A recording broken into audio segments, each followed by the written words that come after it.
Paul Newman was one of the biggest movie stars ever. He had beautiful blue eyes and looked super cool on screen. He was famous for over 50 years. But even though he seemed calm and nice, he actually kept track of every bad experience he had with other actors. When he got older, Newman did something that shocked even his best friends. He made a private list of 7 actors he really didn't like working with. For a long time, nobody knew about this list except a few people he trusted. But now, after he died, people have found old interviews and stories from his friends. These stories tell us about the list. It's pretty surprising. Everyone thought Newman was so polite and friendly, but he actually kept a secret record of people who annoyed him too much. What would make a nice guy like Newman hold such strong grudges? And why are we only finding out about this now, after he's gone? Today, we're going to find out about the 7 famous actors who made Paul Newman so mad that he never wanted to work with them again. We'll also learn the surprising reasons why they ended up on his private, never again list. Most people thought Paul Newman was perfect. He was a talented actor, race car driver, director, and someone who helped charities. His food company, Newman's Own, gave hundreds of millions of dollars to help people. But behind that perfect public image was a different truth. Newman had his limits. Even though he was professional, he kept a mental list of co-stars who made working on movies really hard. The public never saw this side of him. His longtime friend and director Martin Ritt once said, "Paul had more patience than almost anyone in Hollywood. But once you crossed the line, that was it. There were no second chances." So who were the unlucky 7 people who wore down Newman's legendary patience? Let's start counting down, beginning with number 7. Number 7, Tom Cruise. The 7th name on Newman's list surprises a lot of people. That's because they worked together in a really famous movie from 1986 called The Color of Money, directed by Martin Scorsese. Newman even won his first Oscar for that movie. So who was the young actor that bothered him? Tom Cruise. To understand why, you need to know what Newman cared about most when making movies: being professional, staying focused, and being humble. Cruise definitely brought the first 2 things. He was prepared, driven, and wanted to succeed. But his super high energy and big ego really annoyed Newman. Producer Richard Sarafian, who worked closely with Newman, remembered, "Paul found Tom's intensity draining. Tom treated him like some sort of living legend, constantly gushing and bouncing around with enthusiasm. Paul just wanted to get the work done quietly." What really frustrated Newman, according to people who saw it happen, wasn't how Cruise acted in the movie. It was how he behaved when the cameras weren't rolling. During the press tour for the film, Cruise wouldn't stop promoting himself. This clashed with Newman's old-school modesty. While Paul preferred to let the film speak for itself, Tom seemed determined to make sure everyone knew he was the next big thing. Director Martin Scorsese later remembered with a laugh, "Paul came up to me after one of the press events and said, 'If that kid tells another reporter how much he's learned from me while interrupting me to talk about his workout routine, I might toss him out the nearest window.'" It was classic Newman humor, dry and understated, but underneath it was real annoyance. Newman himself only talked about it publicly once, and he chose his words carefully. He's a very dedicated young man with tremendous energy, sometimes perhaps a bit too much energy. Number 6, Charlton Heston. The 6th name on Newman's private list wasn't about problems while making movies. It was about beliefs and politics. Charlton Heston was the legendary star of movies like The 10 Commandments and Ben-Hur. He never even acted in a movie with Paul Newman, but he still managed to earn a permanent spot on his bad side. According to Newman's wife, Joanne Woodward, very few people in Hollywood got under Paul's skin quite like Heston did. The reason? Politics. As Newman became more active in liberal causes through the 1960s, Heston became a conservative icon. Later, he even became president of the National Rifle Association, which really made Newman mad. Woodward shared in a 2010 interview, "Paul just couldn't reconcile the image of Moses with a man giving NRA speeches. He thought Heston was using his fame in a way that did real harm." Their quiet feud came to a head during the 1966 election season. Newman was campaigning for anti-war candidate Eugene McCarthy, while Heston supported pro-war policies. When the two men ended up eating at the same Beverly Hills restaurant, witnesses said that Paul completely ignored Heston all evening. Actor Robert Vaughn, a close friend of Newman and a fellow liberal in Hollywood, later confirmed the tension between them. They didn't shout or argue. Paul just froze him out, which for him was worse than a fight. Paul firmly believed that being famous came with moral responsibility. To him, Heston's politics weren't just wrong, they were dangerous. "Some people mistake playing great men for being great men," Newman said in a 1978 interview. "I find that problematic." Though he didn't say names, everyone knew exactly who he meant. Number 5, Frank Sinatra. Coming in at number 5 was the famous singer and actor himself, Frank Sinatra. The two only worked together once, on a 1980 disaster movie called When Time Ran Out. But that short experience was enough for Newman to promise himself he'd never work with Sinatra again. The problem wasn't ego or a bad attitude. It was about being professional, or rather, Sinatra's lack of professionalism. Director James Goldstone, who had worked with both men, recalled, "Frank would breeze onto set, glance at the script, do one take, maybe two, and then leave. For a disciplined craftsman like Newman, it was infuriating." Actor William Holden, who also starred in the film, later told friends that the tension got really bad when Sinatra arrived nearly 3 hours late one morning. Newman confronted him quietly, but firmly, saying his behavior was disrespectful to the entire crew. Sinatra didn't appreciate being told off, and from that day forward, the two barely talked to each other. Newman later summed up the experience with his typical understatement. "Some people think talent excuses behavior. I don't." When a journalist asked him years later what it was like working with Sinatra, Newman's reply was dry and devastating. "Frank has a lovely singing voice." Number 4, Marlon Brando. Number 4 was perhaps the most surprising name on Paul's private list, Marlon Brando. Though they never appeared in a film together, both men studied at the actor's studio and were often seen as rivals in Hollywood's eyes. Early in his career, Newman was frequently called the next Brando. This was a comparison that annoyed them both and created a quiet but lasting tension between the two legends. But Newman's frustration with Brando wasn't just about rivalry. It was about wasted potential.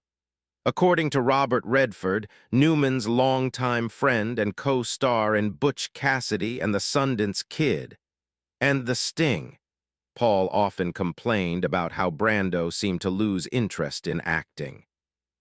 Redford recalled, "Paul once told me, watching Brando later in life was like watching someone burn a Picasso to stay warm."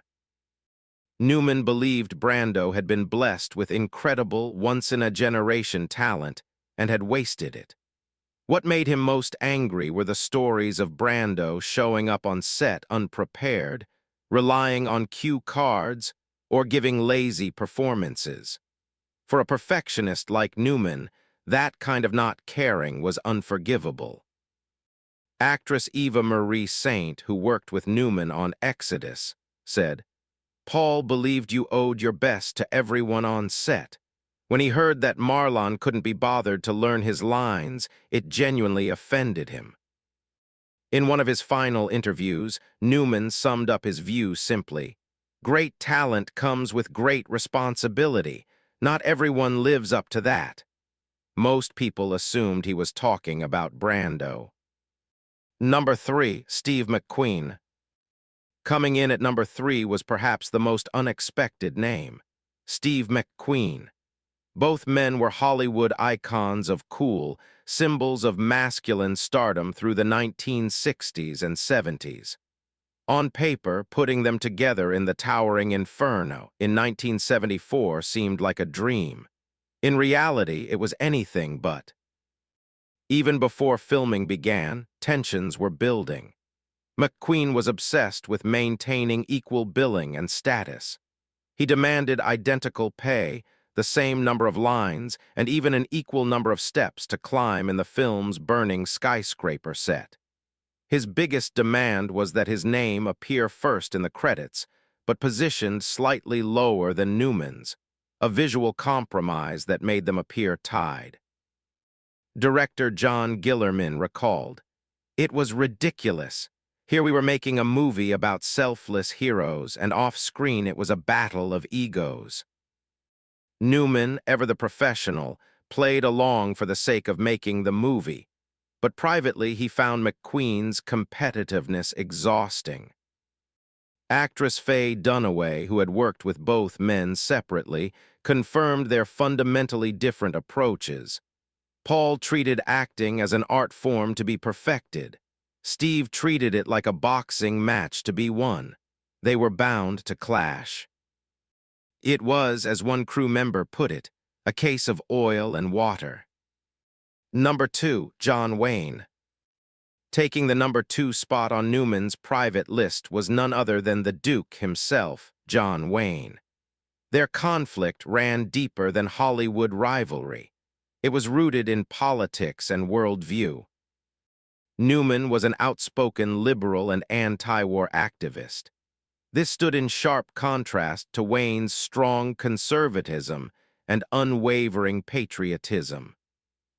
Director Arthur Penn, a close friend of Newman's, recalled, "Paul thought the Green Berets was propaganda.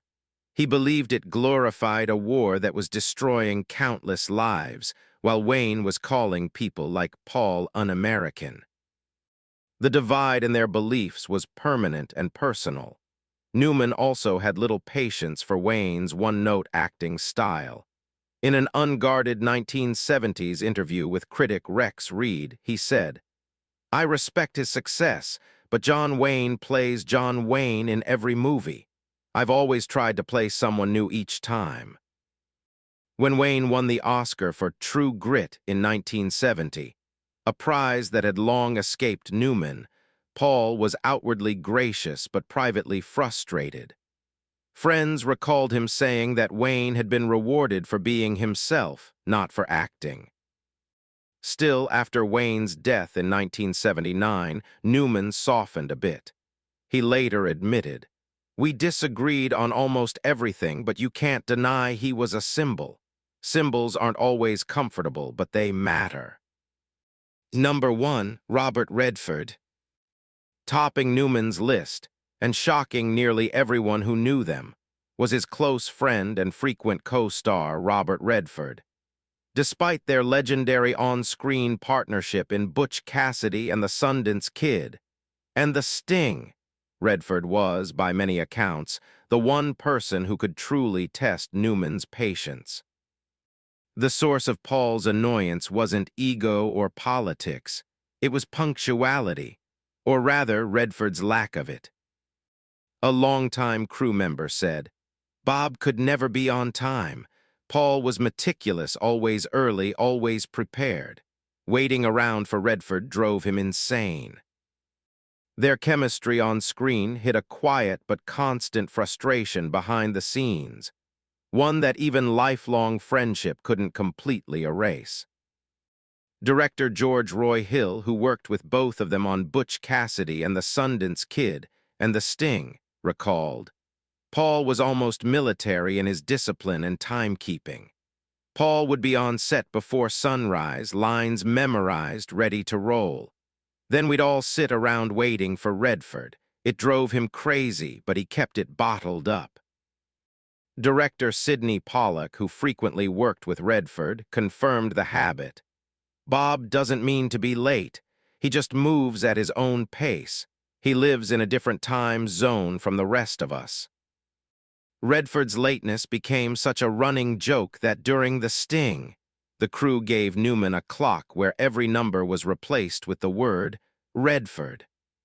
No matter what time it was always Redford o'clock.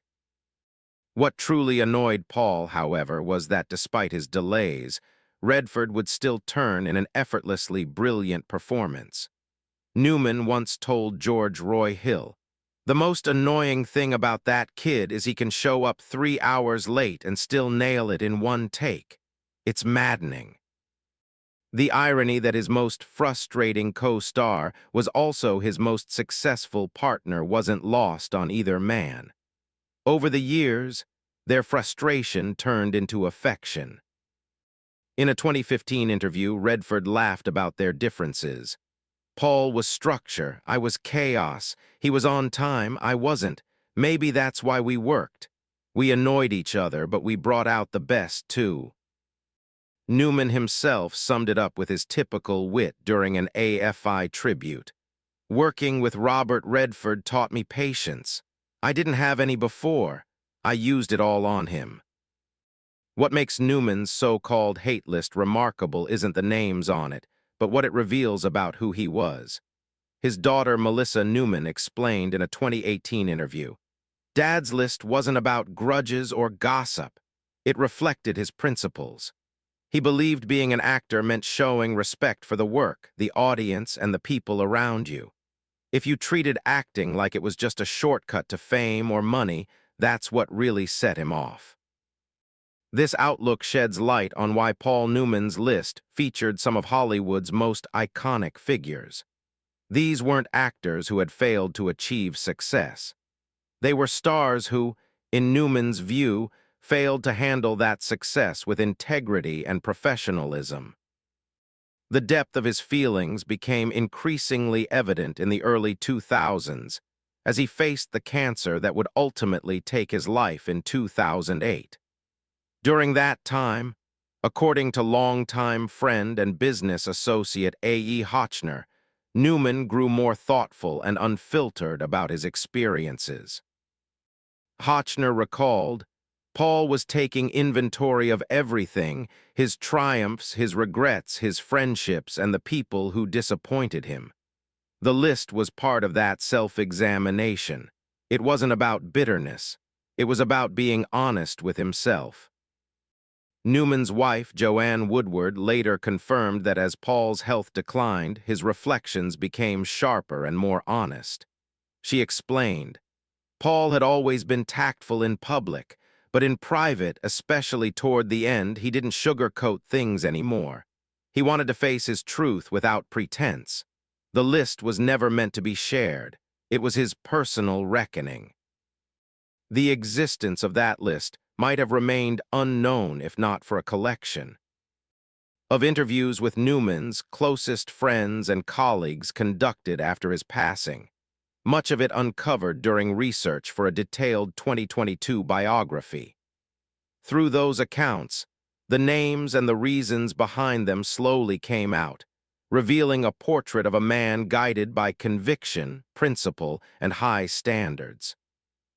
Yet, despite the strength of his private opinions, those who knew Newman best were quick to emphasize that he never allowed personal feelings to interfere with his work. He continued to work professionally, even with some of the actors who frustrated him most, without letting resentment affect his behavior. Director Stuart Rosenberg, who worked with him on Cool Hand Luke and several other films, said, Paul was one of the most disciplined people I ever met. He could have strong feelings about someone, but he never brought it to the set. He was a consummate professional. He left personal grievances at the door every single time. On set, Paul Newman always led with professionalism. No matter how he felt about his co-stars personally, the work came first. This discipline defined his career. As his nobody's fool, co-star Jessica Tandy once said, Paul had definite opinions about people, but you'd never see that when the cameras were rolling. He treated everyone with the same focus and respect. The revelation of Newman's private list has stirred debate among film historians and fans alike. Some argue it should have remained private, while others see it as an important window into the values that shaped one of Hollywood's most respected figures. Those who knew him best agree.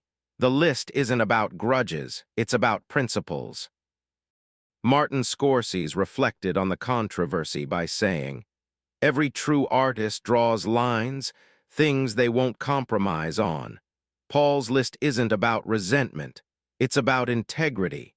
He believed in the responsibility that came with talent. The fact that he held even the biggest stars to his standards tells you everything about his character." Interestingly, even those who knew they'd made Newman's list responded with humor rather than anger. When Robert Redford learned he ranked #1, he reportedly laughed and said, "I'll take it as a compliment. If I annoyed him that much and he still kept working with me, that means I must have done something right." In the end, Newman's secret list says as much about him as it does about the people who frustrated him. It paints a portrait of a man devoted to craft, discipline, and purpose. Someone who believed that success in Hollywood came with obligations to the audience and to the art itself. From his irritation with Redford's lateness to his disappointment in Brando's wasted genius, Newman's private reflections reveal not arrogance, but conviction. He demanded from others the same dedication he demanded from himself. That's what makes this story so captivating. Not just the star-studded gossip, but the insight it gives into the mindset of a man who refused to settle for mediocrity. Newman's list reminds us that even the most gracious, charitable figures have their boundaries, their private judgments, and their unshakable values. If you enjoyed this behind-the-scenes look at one of Hollywood's most iconic figures, don't forget to like this video and subscribe for more hidden stories from cinema's golden age. We're here to uncover the real personalities behind the polished images of Hollywood's legends. So tell us, were you surprised by any of the names on Paul Newman's list? Should these private truths have stayed hidden? Let us know in the comments. Thanks for watching, and remember, even Hollywood's coolest legends had their limits. Join us next time as we dive deeper into the untold histories of film's greatest stars.